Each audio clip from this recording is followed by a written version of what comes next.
Hey everybody, Giselle Grenier here from artplace.ca. So in today's video lesson, we're going to be color mixing some greens, and we're going to be using Phthalo blue as our primary blue, and we're going to create 3 charts using different yellows. The first one will be with Hansa Yellow Light, and then the second one will be with Hansa Yellow Medium, and then the third one will be with Diarylide Yellow. And this exercise is to give you an understanding of mixing color. That way you don't have to go out and buy every single color under the sun. I'm finding a lot of my newer students, they have a lot of colors that are the really, really cheap paints. And I'm telling them just learn a little bit about color mixing, and you can, as you start using up all that cheap paint, invest in better quality paints and you don't need as many colors. Okay, so it's much better to have better quality, less quantity, because then you can just color mix. And it's a lot easier than you think. In primary school, we know that blue and yellow make green. But because there's different types of blues, there's different types of yellows, you're going to get different types of greens. So in another video, we made the green with ultramarine blue and all the yellows. Now we're going to work it with phthalo blue and all the yellows. I am going to tell you phthalo blue is extremely powerful. It will likely stain your brush, but don't worry, it's not going to hurt it any. So first thing I'm going to do is just make my chart. So I've got my phthalo blue there, and I'm going to get another brush, only because to rinse all that out, it's going to really make a mess of my paint water. And there's the yellow, so and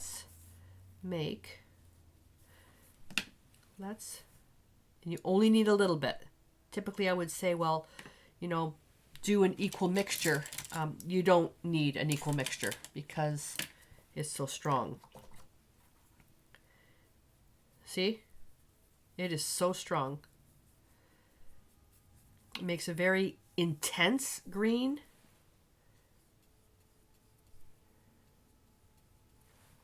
Okay. Now to that green, I'll go over here and I'll go to the outside, pull in a bit more yellow. Then go over here,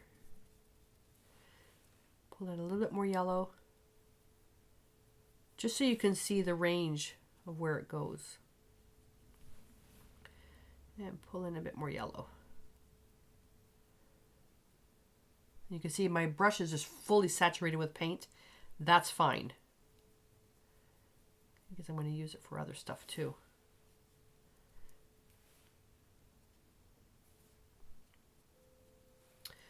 Okay. There we go. Let's try to get that mixed up there. All right, so with that, let's see if I can get the rest out of there. You see, it's just so powerful. And I can just load it straight with here, and you'll still have a little bit coming out. It's phthalo blue. So powerful. Now if we go on the other side, watch how very little I just have to use. Already used too much. So that's why I wasn't worried about cleaning my brush. Okay, then we'll just go over here. Super, super, super powerful. And I'm pretty sure that I'm going to have some of this phthalo blue on me somehow, because it's a habit. Any of the phthalo colors, I usually get on top of me. So because that's pretty dark and you can't see, so let's see what the true underlying color is. I'm going to pick up a little bit of white. Oh, pretty. Look at that. Take a little bit more white. And normally I would say add the color to white. That's why I'm just loading it onto the dirty brush. That way I don't waste any paint. Okay, a bit more. Okay, I turned my brush the wrong way, so now, see, look at that. Way too much. Let's go over here. Look at that pretty, like a teal.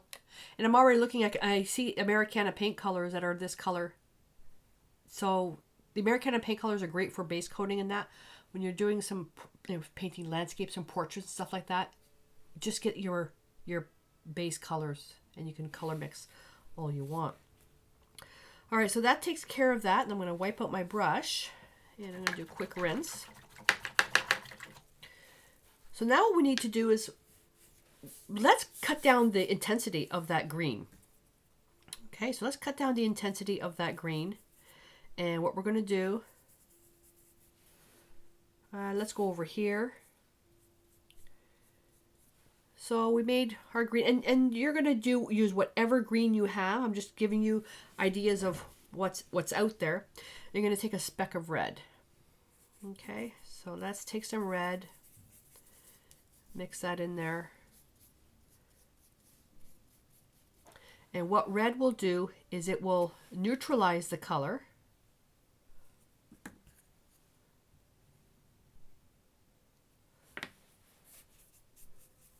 See, way too much. You don't need a lot of the blue.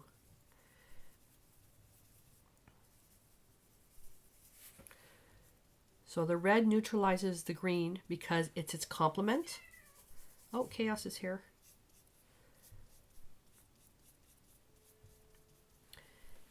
Take a little bit more. Some people may be tempted just to add black. Black will darken the value. Red cuts down the intensity.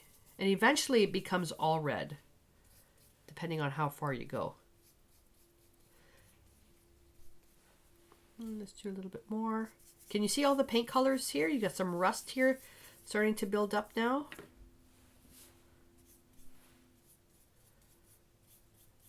And let's add a little bit of white to that to see what the true underlying color is.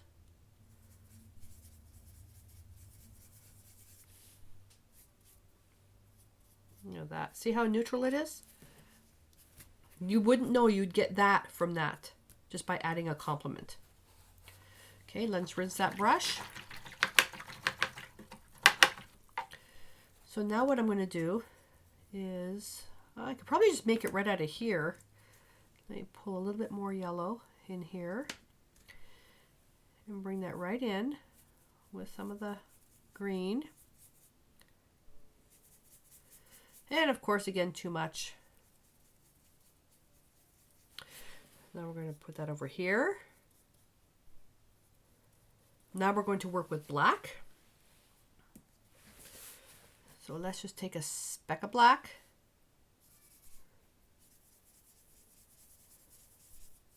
When I say speck, I mean a speck.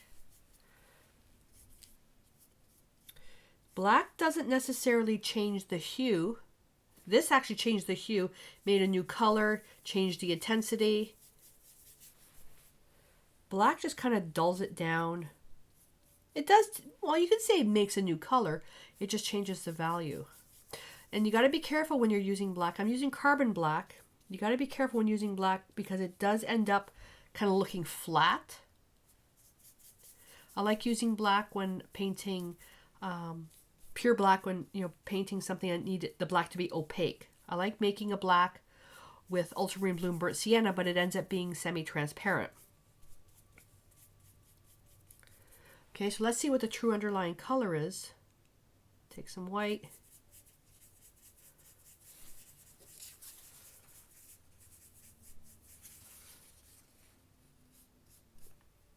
Oh, that's really nice. A bit more white.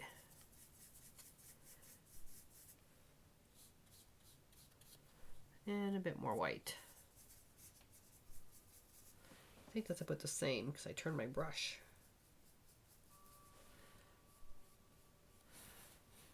There you go, look at that. It's pretty greens. All right, so that's this, and then we went this, and then we're going to do another one, and this is adding the complement, which is Napthol red light.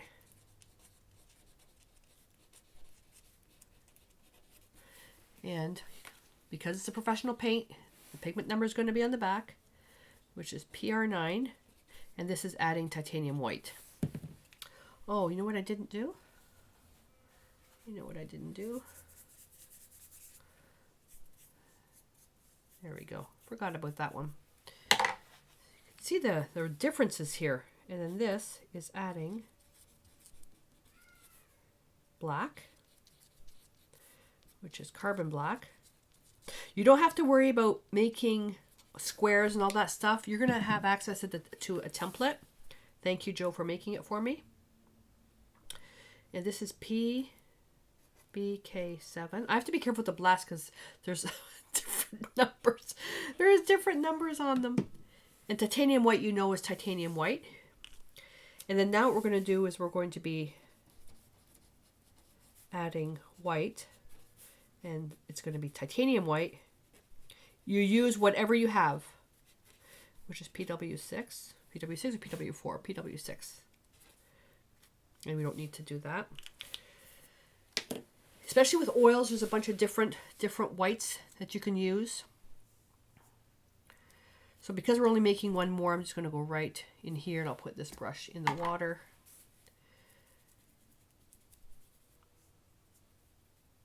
And I make this a little bit darker. That way we can see the tinting strength. That's what I like using with the white, is to test the tinting strength. All right, wipe out the brush. Now take some white. Now can you see? You should be able to see. This here with the phthalo blue, it would go very straight. If you were just to make this chart by taking phthalo blue and adding white, it would be very, very long because phthalo blue is extremely strong.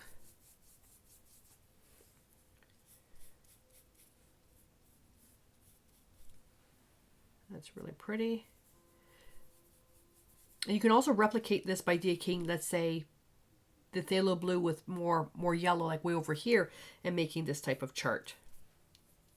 The only way you'll learn about the paints, like I would prefer you just not sit and watch the videos, but actually create the charts, because that way you'll see what the paints can do, and that's the only way. Whatever paints that you actually have, this is the only way you're going to learn.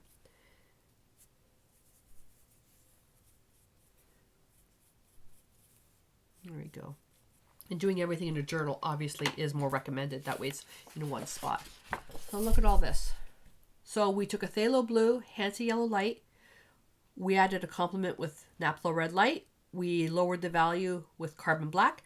And we increased the value, or we made it darker, cut down on the value with black, and then increase the value. It depends on how you want to word it.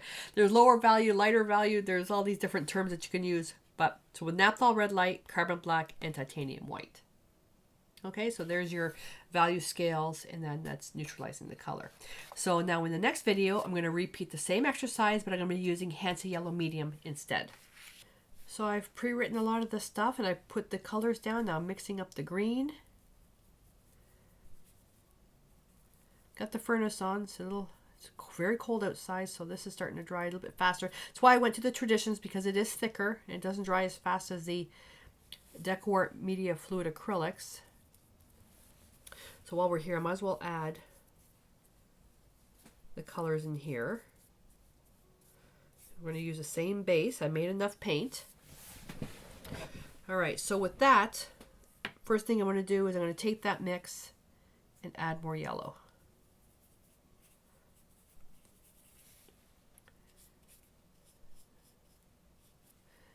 And to that, add more yellow.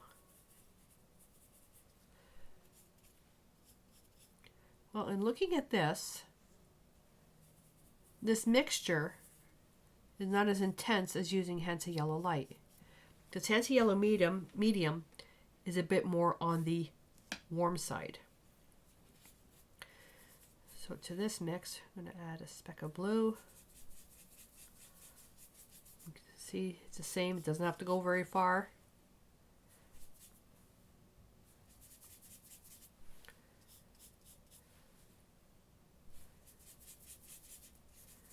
You won't notice much of a difference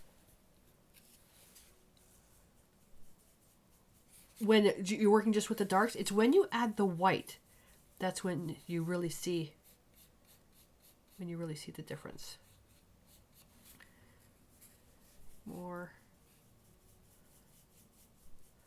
I've got a lot of paint in there.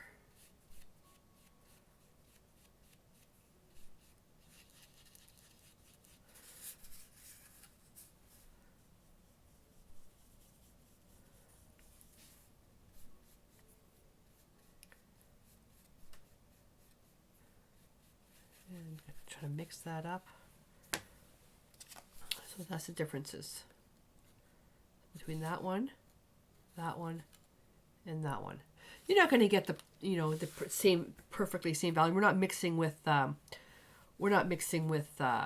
measuring spoons and that, but it does give you an idea of the color. So I'm automatically noticing that when mixing my greens with Phthalo Blue and Hansa Yellow Medium, it's not as intense, because Hansa Yellow Medium, closer to orange.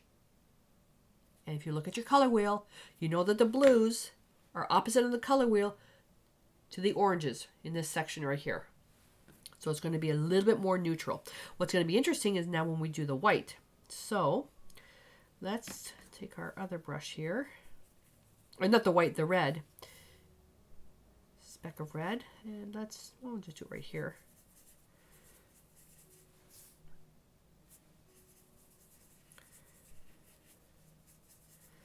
Okay, so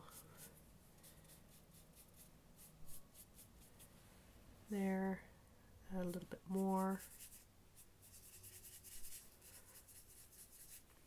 And at this point, it's hard to see because it's so dark. It's when you're going to add when you add the white that you really see it.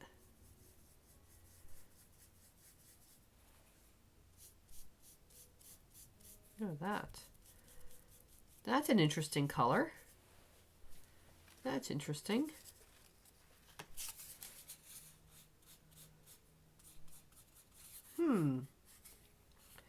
Take some white right on the brush.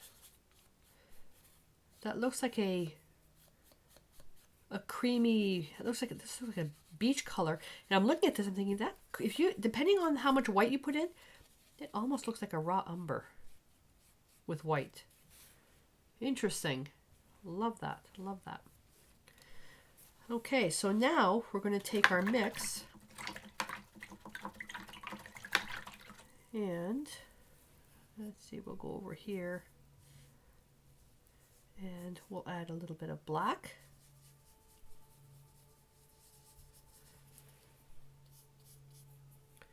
Oh, got the blot. I didn't blot my brush very well. I got a lot of water in there. More black.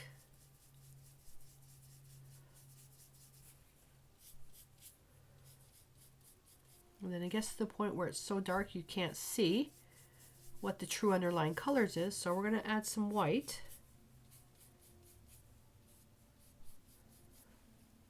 To test that out.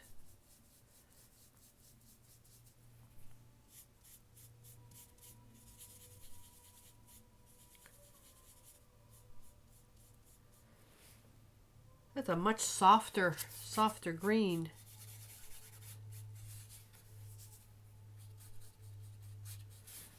Okay, I'm going to take more white.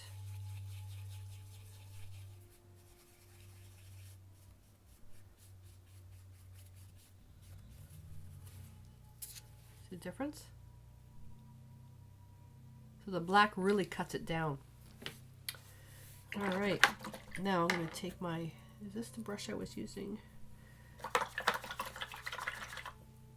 So we're going to take the clean green here.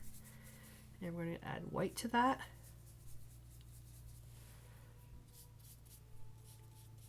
Much more intense when you're just adding the white. It's more pure. And when you add white to green and yellows, sometimes it tends to look chalky. So if you want to lighten something, yellow is always good to lighten. But if you want to actually change the value, that's when you would add your white.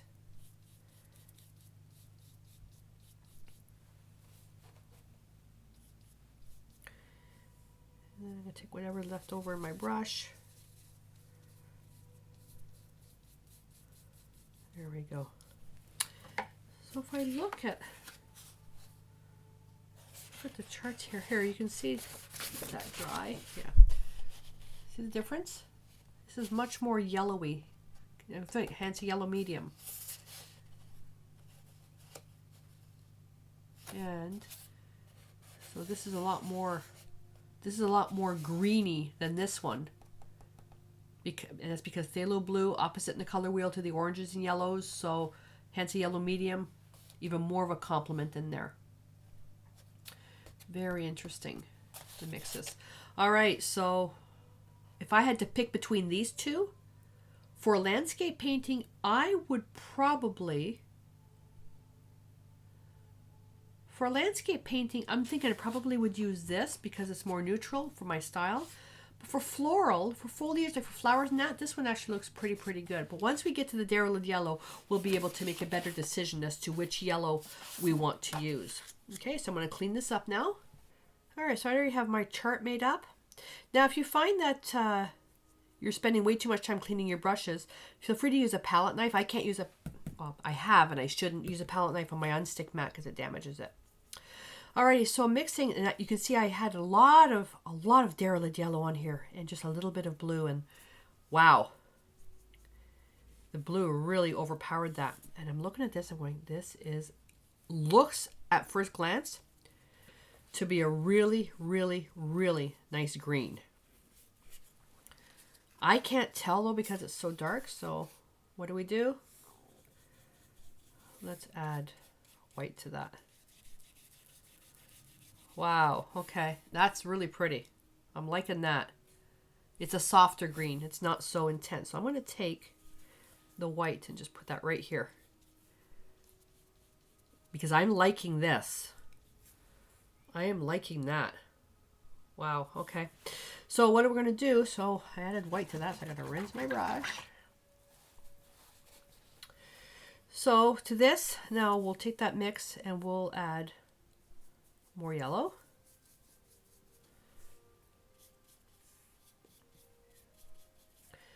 I don't know if you can hear Chaos meowing. She just had her supper, but wasn't enough. Wasn't enough. And more yellow. This is a very neutral mixture.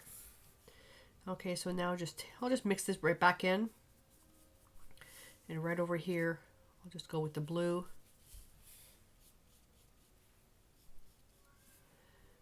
And a bit more blue. And a bit more blue. That's it we get when we pick up some white. Yeah, that's nice. A bit more white.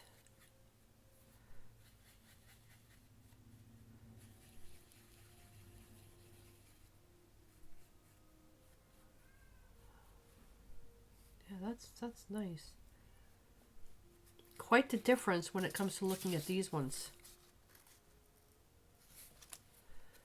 Okay, well, so we're gonna, let me actually just put that right in here. Here we go. You know what, that's the wrong one. That's the wrong green.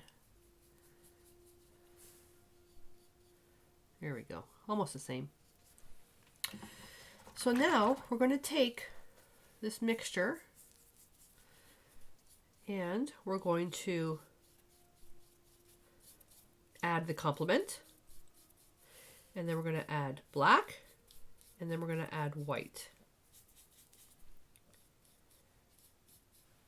Now, by going through the first two charts with Hansa yellow light, Hansa yellow medium, now we're using Diarylide yellow. What do you think is going to happen when we add red to it?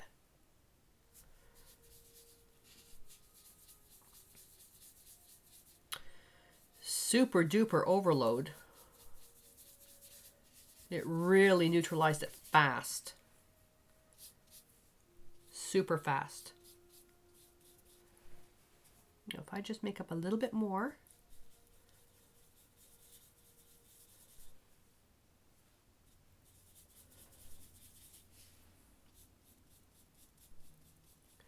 So I want to take the white because it's too hard to see.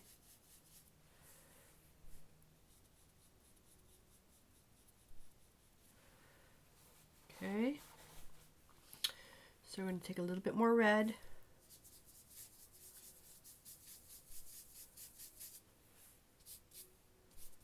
Now there's white in here already now. A little bit more white. There we go. And I'm doing this exercise this way because I really, really want to be able, I want to have this chart handy.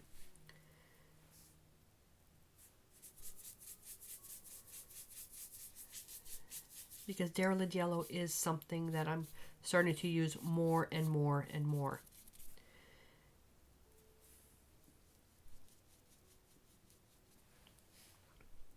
Okay, so with this mixture here,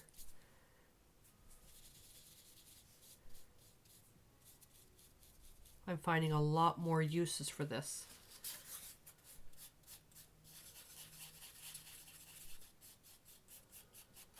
So if we compare that,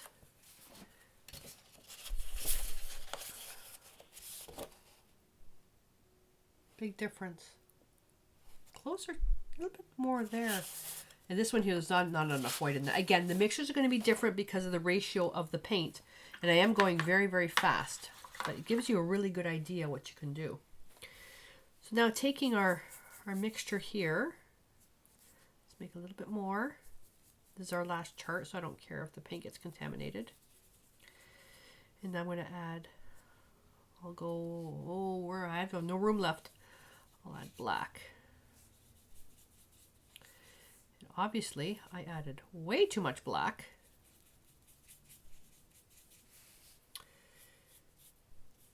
Because the initial mixture is so dark, there's really no point in going very far. You won't be able to see it. So taking this mixture, mixing it really well, and then taking white.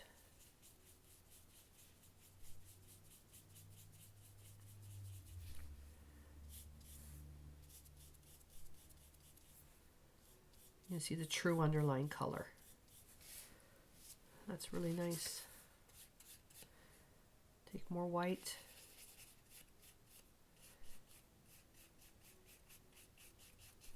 I'm not a fan of using black, but for this property, this looks pretty good. I'm not liking it. I'm not liking it.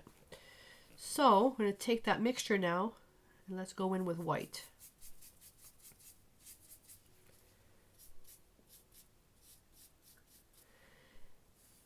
Because Diarylide yellow has more, it's yellow that leans more towards orange, this is why the mixtures are more subdued.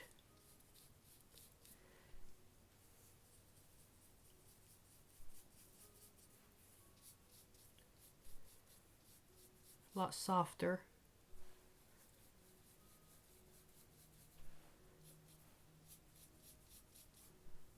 You can go on and on and on.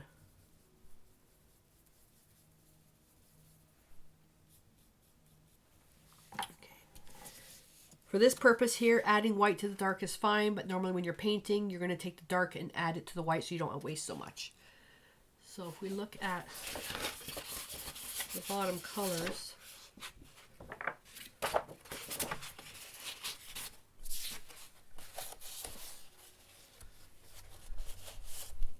so Hansa yellow light, Hansa yellow medium, and then Diarylide yellow. Very different types of greens. For landscape painting, if I were to take these charts and kind of put them side by side like this. So for landscape paintings using my style, this would actually work out really well with the Diarylide yellow for fall foliage and all that stuff. And I'm looking here for regular landscapes.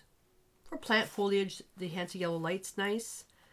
But as an overall, the Hansa yellow medium and the Diarylide yellow, I can see that they are pretty neutral.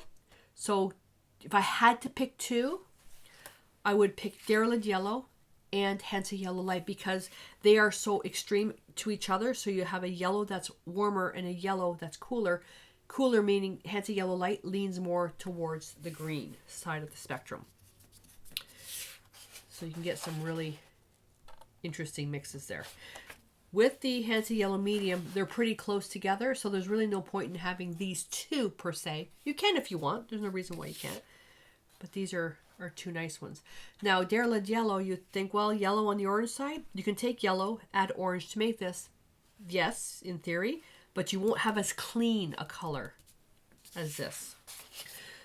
All right, so that's it for this chart. So again, base colors of having black and white. We all have black and white paints in our toolbox, so those are fine. But at the main colors, look at all these colors that we made up. So if we take one out, and the amount of money you would have to spend to get all these colors, and all you're really doing is needing blue, yellow, a red, and a black and a white. But you can get all these. With a limited palette of, let's say, even just 10 colors, you can get thousands of combinations, because it all depends on how much of this and how much of this you add. And you're never going to get the paint mixtures perfect. Don't be measuring with teaspoons and tablespoons and all that stuff. Mix by hand, and that keeps things fresh. Things don't get flat and things don't get boring. And then over top of these, then there's all these little charts that we made up while we were painting. All right, so create that exercise, and I would love to see your mixes, so please feel free to share them in the private Facebook group. Make sure you write down what blue and what yellow you had, and if you're using craft paint, you obviously won't have the pigment numbers. That's fine. Just put the colors on the chart so you have a visual reference to it, and share with me any things that you had an aha moment on. Something that you tried and you went, oh, I really like this, make a note of it, what you really liked, and then roughly how you mixed it. That way, over a period of time with practice, you're going to know what colors to mix to create something. So, this would make a beautiful sand color. I would have went with a brown and a white. Never even thinking of Phthalo blue, Hansa yellow light, adding some red and then, some white. With mixtures though, if you find, let's say we'll pick this mixture here. If you find that you make this mixture in every single painting, you may want to find a paint that's already mixed like that to save you time. Personally, myself, I wouldn't. I would just color mix this because it's such a unique color. But that's up to you. Like I'm looking here across my table, and these, I have Americana colors like this. Would I use Americana colors in my landscape painting? Probably not, because it's a different quality of paint than the Traditions. It's still a very high-end, I wouldn't even call it craft paint, a high-end intermediate paint. I like working with the Traditions because they're much thicker consistency, so I would keep it with that. But all the DecoArt products are interchangeable. All right, so that's it. I'm going to clean up and get ready for the next video. So please, if you have any questions or comments, comment below the video. And I read every single comment and answer every single post right now. I can. In the private Facebook group, just tag me if you want me to look at something specific. That way I don't miss it. Alrighty, you guys. So I will see you in the next video. And until then, stay inspired.